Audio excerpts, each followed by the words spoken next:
একজন KM আনোয়ারুল ইসলাম, একজন আসাদুল ইসলাম হীরা, দুজন এখন মিলিতভাবে এক হয়ে পাবনা 3 এলাকার জন্য স্থানীয় মনোনয়ন চাচ্ছেন। আমরা চাই তাদের দুজনার যে কোনো একজনকে হাইকমান্ড মনোনয়ন দিক, আমাদের এখান থেকে এই মনোনয়নটা উইথড্র করুক, এটা আমাদের আশা।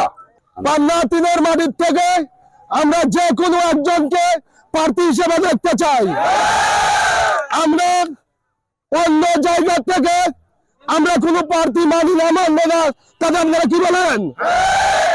আমার কথা, বিগত 17 বছর তীরে তীরে নির্যাতিত হয়েছে পাবনা 3-এর অঙ্গ সংগঠনের লোকজন।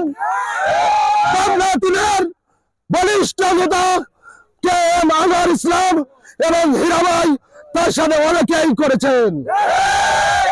আমরা যদি আজকে যারা মাঠে এসেছি KM আনোয়ারুল ইসলাম হয়ে মাঠে ঘাটে কাজ করতে পারি, তাহলে অবশ্যই এই বহিরাগত প্রার্থী ভাঙ্গুড়া থেকে, চাটপাড় থেকে, ফরিদপুর থেকে উঠে নিতে বাধ্য হবে।